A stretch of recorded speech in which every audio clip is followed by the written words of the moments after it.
when you break it down, like how well can this speaker produce a clean sound? I don't know what is the measurement for that? Yeah. I was just talking to somebody about like how we do. I was explaining to them like what I do when I measure speakers. And I was like, if you take a known tone and it's 200 hertz and you try to reproduce that on the speaker, if the speaker is accurate, then it reproduces that 200 hertz at the same amplitude. It doesn't have like any deviation, doesn't add more, it doesn't take away anything. So really, when you do a test, that's all it is just tones, right? So that's why it relates to music, because music are tones too, right? Sound waves, square waves, all sorts of waves. Well, yeah. How about this kind of well, I don't know if one of your measurements probably does this already, but let's say you take a particular tone and your speaker should only play that one tone, but it might actually excite some other harmonics. Yeah, that's true. Unwanted. Yeah. Even if it sounds good, whatever, but those are unwanted. You're only playing one tone, but it's playing these other tones. I mean, you can like use an oscilloscope and then run like a synthesizer to a pure sine wave, and then once you start adding a filter, you can add those harmonics, or you could take away. So you could probably do it. You just have to have the right equipment. Right. So it's just a pure tone as opposed to anything without anything with harmonics or anything like that. Is there a measurement like that? Let's say you do a sweep, right? So it's doing actually a single tone. It sounds like a sweep to us. You're right? Seeing it as one tone, next tone, next tone. Yeah. And so when it does each one, is there a measurement that shows how clean it does it without introducing any other frequencies? I think you'd have to run that sweep through an oscilloscope, and as long as the line, because it'll show you a full on perfect sine wave. If you send it a perfect sine wave, it'll show it. And as soon as it introduces whatever the signal is, introduces any kind of harmonics or any kind of anything, you'll see it. Yeah. I don't know if you can actually. I mean, I guess it's a way of measuring it, but I don't know if. I don't know. It makes sense though, right? Like if you play every single tone, a perfect speaker should play every single tone without any additional tones. It should just play that one singular tone. And so I can't do that. So what you're talking about would be at the same time. So do you do tests like that? Well, that would be like a distortion test. So a frequency response, it's like listening for that frequency. Like as it sweeps, it's like simultaneously listening for that frequency, and it can record it. It says, this is the frequency I'm playing, and this is how loud it is. But then what you're talking about would be like distortion testing. Yeah. Any other thing? Is that what distortion testing actually? Yeah. Right. Yeah. Because a distortion test, depending on how you run it, will be like a sweep, but it'll also say, I'm also picking up this frequency, or at this level, right? And it's a harmonic. It's a second harmonic of this tone, or it's a third harmonic of this tone, right? So if you play 1 kilohertz, the second harmonic, it says, I'm also picking up 2 kilohertz. So it adds that to it. Could also pick up half that too, 500. Yeah, you could do intermodulated distortions as well, for sure. Yeah. And somebody in the chat, they were saying that the depends on how pure the signal is too, right? So there's also, you have to have something like perfect. That's pretty easy though, right? Getting a clean tone. I mean, and any synthesizer. I got like 6 synthesizers in the house. They can all do that. Even. Yeah. So. Oh, hey, doctor's here. Gotta go. Okay. See you later.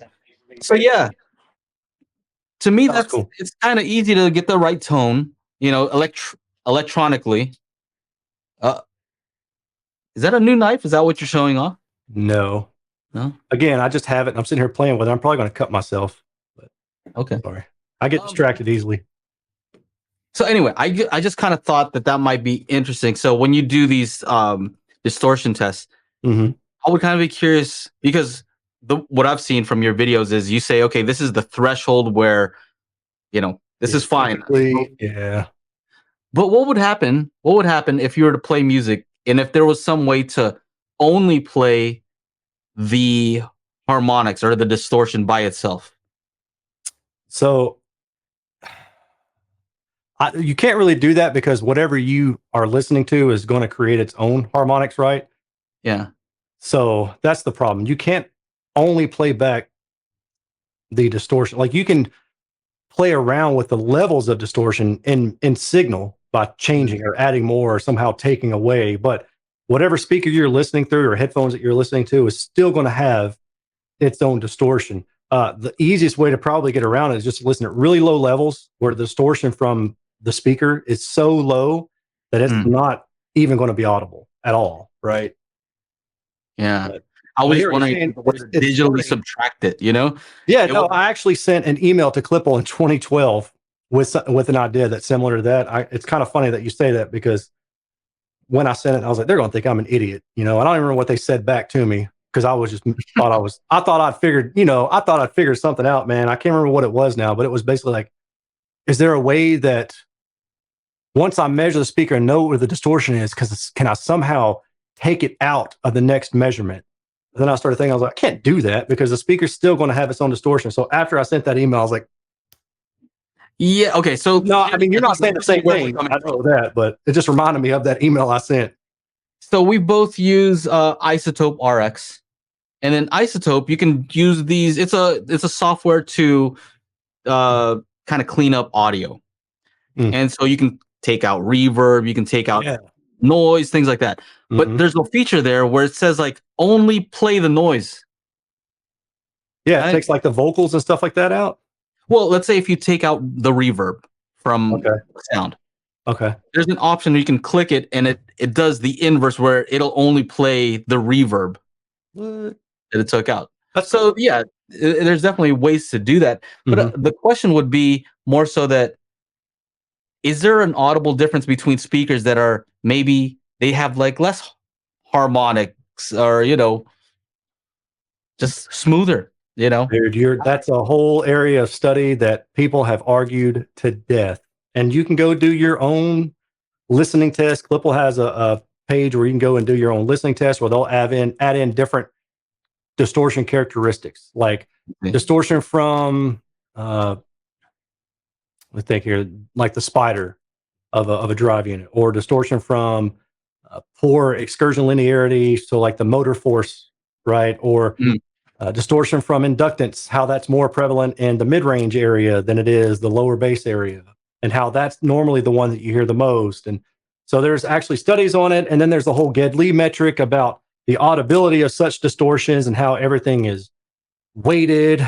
And so, I mean, but ultimately, there's nothing that says, yea, verily, this is the level of distortion. Like you're going to hear it if it's this, because it depends on the content. It depends on the noise factor of your room. You know, like if you have really low noise floor or higher noise floor, you're obviously not going to pick up on certain things. Your ability to hear distortions is a factor as well. Like how trained are you? So for me, what I've found is 3% usually is kind of like, it's a general guideline. And I would say if the distortion is over 3% in harmonic distortion or multi-tone distortion, then that might be an area that might cause you to give pause on a purchase for a speaker, right? Especially if you're looking at two speakers and they're very similar in performance, same price, you know, and one has distortion that is like 10% at this output level and the other one has 3%. Well, you probably want to buy the one that has lower distortion, right? Like to me, that's a metric that isn't necessarily grounded in, you're definitely going to hear this because you got all these other factors, but it's a metric that helps you better understand and compare between two different products. Does that make sense? Yeah. It just I'm always curious about what's audible. So like the distortion that we're talking about, is the hiss that's coming from an amplifier, is that higher relative to the distortion that we're talking about in most cases? Like, you know, I hate amplifier hiss. Oh, I hate it. Yeah, it annoys me. Right. So what is that level compared to the distortion that we're talking about at, let's say, 3% that you're saying? Yeah. And of course, this is different because an amplifier would have that hiss with no sound playing out of it. Right. Yeah. So I hear you. So that actually is one thing that I wish amplifier reviewers would do is instead of just giving me the SINAD or SINAD value, like test noise and distortion separately. Because you could, like you said, you can have a speaker maybe that just for whatever reason has an amplifier that has high noise floor, right? But relative to that, the distortion is really low. So as soon as you plug the amp on, just like you said, it's a perfect example. As soon as you plug the amp in, you got it attached to maybe a high sensitivity speaker.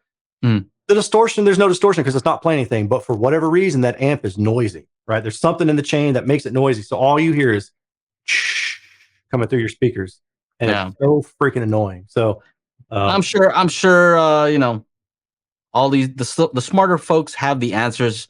It's just if I have my fan on at a very low volume, I can tell that it's on.